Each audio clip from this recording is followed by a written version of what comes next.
രമേശിന്റെ വെളിപ്പെടുത്തലിനെ തുടർന്ന് ഒളിവിൽ പോയ പ്രിയന്റേതെന്ന പേരിൽ പത്രക്കുറിപ്പ് പുറത്തിറങ്ങി. ബിജു രമേശിന്റെ വെളിപ്പെടുത്തൽ അടിസ്ഥാനരഹിതമെന്ന് വിശേഷിപ്പിക്കുന്നതാണ് എഴുതി തയ്യാറാക്കിയ പത്രക്കുറിപ്പ്. എന്നാൽ കത്തിന് പിന്നിൽ വെള്ളാപ്പള്ളിയും തുഷാർ വെള്ളാപ്പള്ളിയുമാണെന്ന് ബിജു രമേശ് കുറ്റപ്പെടുത്തി.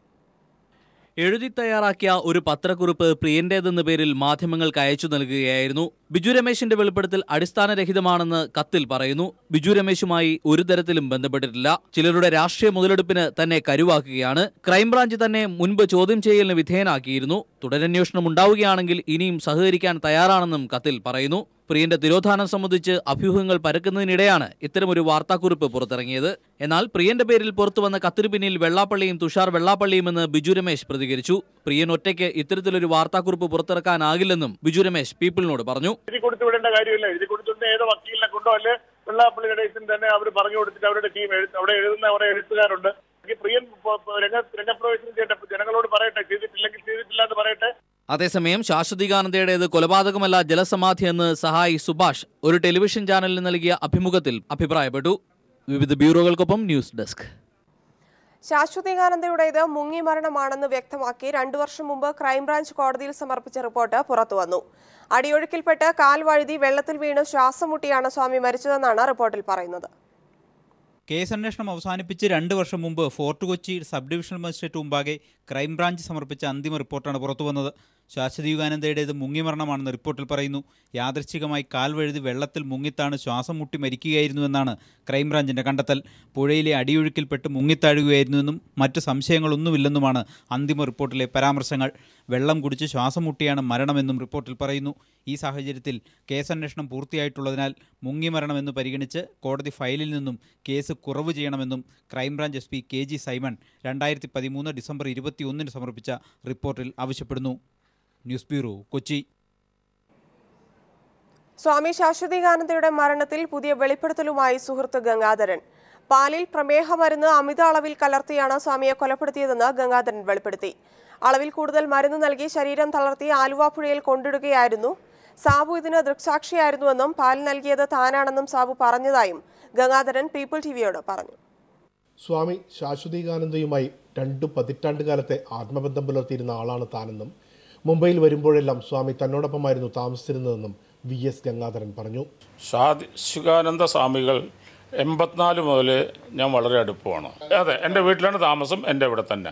തന്നെയുമല്ല, വേറെ എവിടെയെങ്കിലും പാസ് ചെയ്യുകയാണെന്നുണ്ടെങ്കിൽ ഡിലേ ആണെന്നുണ്ടെങ്കിൽ ഇവിടെ വരും.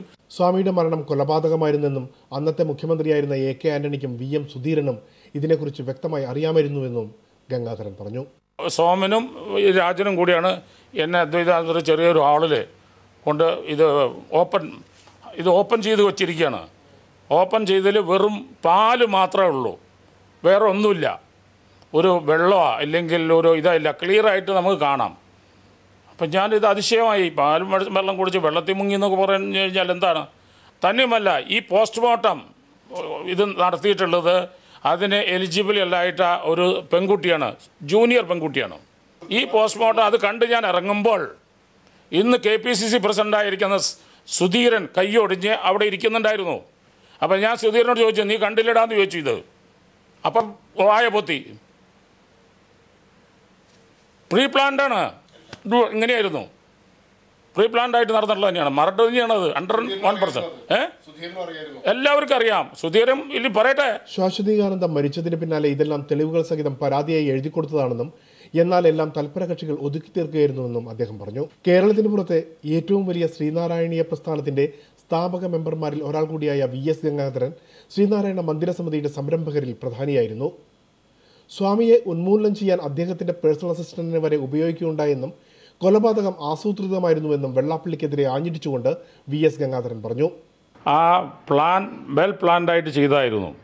അതിന് കൂടെ കൂട്ടിയത് അദ്ദേഹത്തിൻ്റെ വണ്ടിയിൽ വരുമ്പോൾ 15-16 വർഷം PA ആയിരുന്ന അദ്ദേഹത്തിനെ കൊണ്ടാണ് ഈ പാല് കുടിപ്പിച്ചത്. പ്രമേഹത്തിനുള്ള വീര്യം കൂടിയ ഗുളികകൾ അമിതമായി പാലിൽ ചേർത്ത് കൊടുത്തതിന് തെളിവുകളുണ്ടെന്നും ഗംഗാധരൻ വെളിപ്പെടുത്തി. ഈ പാലിലാണ് അദ്ദേഹത്തിന് ഹൈപ്പർട്ടേഷൻ വരും. കാരണം ഡയബറ്റീസ് ഇല്ലാത്തവർ ഇത് കഴിച്ചു കഴിഞ്ഞാൽ ഹൈപ്പർട്ടേഷൻ വരും. 5 മിനിറ്റ് കൊണ്ട് ആൾ ഫിനിഷാവും. അത് തന്നെയല്ല, പിന്നീട് ആ PA ഇവിടെ വന്നിരുന്നു അദ്ദേഹത്തിൻ്റെ കുറച്ച് 2-3 വർഷത്തിന് ശേഷം ഒരു ജോലിക്ക്. അപ്പോൾ അദ്ദേഹം പറഞ്ഞു, പക്ഷേ എനിക്കറിയില്ലായിരുന്നു, ആ പാല് സ്വാമിക്ക് കുടിക്കാൻ കൊടുക്കുന്നത് ഞാനാണ്. അത് എന്നോട് പറഞ്ഞു. പിന്നെ ഞാൻ അത് ഡീറ്റെയിൽ ആയിട്ട് പറയാം. സ്വാമി ശാശ്വതീകാനന്ദയുടെ മരണവുമായി ബന്ധപ്പെട്ട് പുനരന്വേഷണം നടത്തണമെങ്കിൽ പുതിയ തെളിവുകൾ വേണമെന്ന മട്ടിൽ ഉറക്കം നടിക്കുന്ന ആഭ്യന്തരമന്ത്രിയെ വിളിച്ചുണർത്താൻ ഈ പുതിയ വെളിപ്പെടുത്തലുകൾക്ക് കഴിയുമോ എന്ന് കണ്ടു തന്നെ അറിയണം. Premlal, news bureau, Mumbai. ആലപ്പുഴയിൽ തെരഞ്ഞെടുപ്പ് പൊതുയോഗത്തിൽ പിണറായി വിജയൻ സംസാരിക്കുന്നു. തത്സമയ സംപ്രേഷണത്തിലേക്ക്. ബിരിയാണി ഒന്നിച്ച് കഴിച്ചിരുന്നു.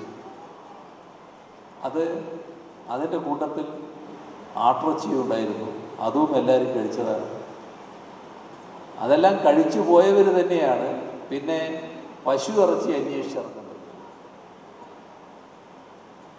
ഈ വീട്ടിൽ പശു ഇറച്ചിയുണ്ട് എന്ന് കുറച്ച് ദിവസം കഴിഞ്ഞപ്പോൾ ഒരു പ്രചരണം. ആ പശു ഇറച്ചി കണ്ടെത്താൻ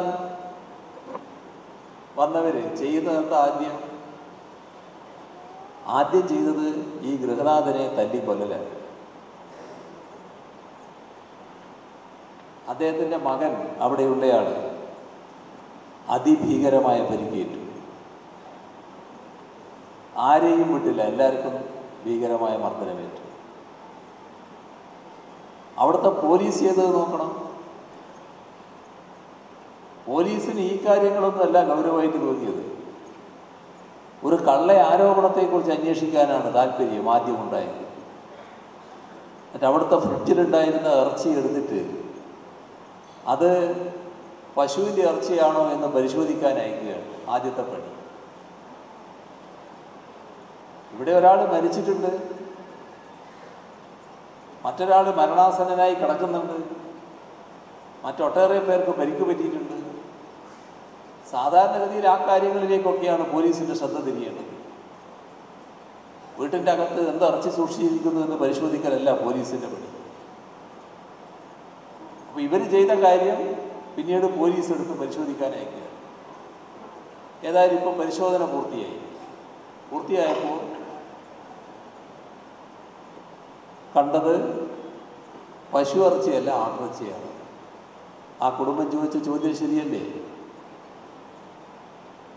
ആ മരണപ്പെട്ടു പോയ മനുഷ്യൻ്റെ ജീവൻ തിരിച്ചു കൊടുക്കാൻ കഴിയുമോ ഇവർക്ക്? എങ്ങോട്ടാണ് പോകുന്നത് നമ്മുടെ രാജ്യം? നമ്മുടെ രാജ്യം ഒരു പ്രത്യേക ദിശയിലേക്ക് നീങ്ങിക്കൊണ്ടിരിക്കുകയാണ്. നമ്മുടെ അടുക്കളയിലെ പാത്രത്തിലുള്ള ഇറച്ചി എന്ത് എന്ന്, ആഹാരം എന്ത് എന്ന് പരിശോധിക്കുന്ന അവസ്ഥയിലേക്ക് നീങ്ങുകയാണ്. ഇത്തരമൊരു അസഹിഷ്ണുതയാണ് രാജ്യത്താകെ പറന്നുകൊണ്ടിരിക്കുന്നത്. അതിപ്പോൾ കേരളത്തിൽ ആ തരത്തിൽ വന്നിട്ടില്ല. കേരളത്തിൽ ആ തരത്തിൽ വരാതിരിക്കുന്നത് അങ്ങനെ ചെയ്യുന്നവർക്ക് ഇവിടെ അത് ചെയ്യണ്ട എന്ന തോന്നൽ കൊണ്ടല്ല. ഇവിടെ അത്തരം കാര്യങ്ങൾക്ക് പുറപ്പെട്ടാൽ അതിനെതിരെ ഇടപെടാൻ ഒരു ശക്തിയുണ്ട്. ആ ശക്തിയാണ് ഇടതുപക്ഷത്തിൻ്റെ കരുത്ത്. കേരളത്തിലെ ഇടതുപക്ഷം അത്രയും കരുത്തുറ്റതാണ്. ആ കരുത്തുറ്റ ഇടതുപക്ഷത്തെ ദുർബലമാക്കണം. എങ്കിലേ തങ്ങൾ ആഗ്രഹിക്കുന്നത് പോലെ ഇടപെടാൻ കഴിയൂ എന്നാണ് RSS കാണുന്നത്. അതിന് കുറേ ശ്രമങ്ങൾ അവർ നടത്തിയതാണ് ഇടതുപക്ഷത്തെ ദുർബലമാക്കാൻ. ആ ശ്രമമൊന്നും വിജയിച്ചില്ല. ഇടതുപക്ഷം ദുർബലമായുമില്ല, ഇവരാഗ്രഹിക്കുന്നത് പോലെ ശക്തിപ്പെട്ടുമില്ല. അപ്പോൾ ഇടതുപക്ഷത്തെ ദുർബലമാക്കാൻ പുറപ്പെട്ട് അങ്ങനെ തങ്ങൾ ശക്തിപ്പെടുമെന്ന് വിചാരിച്ച് അത് നടക്കാതെ വന്നപ്പോൾ വേറൊരു വഴി സ്വീകരിച്ചു. അതായിരുന്നു കേരളത്തിൽ രാഷ്ട്രീയമായ നീക്കുപോക്ക്. 4 സീറ്റിന് വേണ്ടി എന്ത് രാഷ്ട്രീയ ചെറ്റത്തരവും ചെയ്യാൻ മടി കാണിക്കാത്ത കോൺഗ്രസും UDFും RSSുമായി സഖ്യമുണ്ടാക്കാൻ തയ്യാറായി. അതിൻ്റെ ഭാഗമായാണ് വടകര ബേപ്പൂർ മോഡൽ രൂപപ്പെട്ടത്. വടകര പാർലമെൻറ്റിൽ നിന്ന്, ബേപ്പൂർ അസംബ്ലി മണ്ഡലത്തിൽ നിന്ന് ഓരോ ആളെ തിരഞ്ഞെടുത്തയക്കുക ലോക്സഭയിലേക്കും നിയമസഭയിലേക്കും. അവർ രണ്ടുപേരും RSS നിർത്തിയ സ്ഥാനാർത്ഥികളാണ്. പക്ഷേ നീക്കം പുറത്തായി പോയി. കേരളത്തിൻ്റെ മതനിരപേക്ഷ മനസ്സാകെ ക്ഷുഭിതമായി. സ്വാമി ശാശ്വതികാനന്ദയുടെ മരണത്തിൽ വെള്ളാപ്പള്ളി നടേശനുള്ള പങ്ക് താൻ പുറത്തു പറയുമെന്ന് വിശദീകരിക്കുന്ന ശിവഗിരി മഠത്തിലെ സ്വാമി പ്രീതാത്മാനന്ദയുടെ കത്തിന്റെ പകർപ്പ് പീപ്പിൾ പുറത്തുവിട്ടു. അതേസമയം കത്ത് പുറത്തായ ശേഷമുണ്ടായ സ്വാമി പ്രീതാത്മാനന്ദയുടെ തിരോധാനവും സംശയത്തിനിടയാക്കിയിട്ടുണ്ട്. സ്വാമി ശാശ്വതികാനന്ദയെ തുഷാർ വെള്ളാപ്പള്ളി മർദ്ദിച്ചുവെന്ന കാര്യം സ്വാമി തന്നോട് പറഞ്ഞിരുന്നുവെന്ന് ശിവഗിരി ആക്ഷൻ കൗൺസിൽ മുൻ ജനറൽ സെക്രട്ടറി വാവരമ്പലം സുരേന്ദ്രനും വ്യക്തമാക്കി.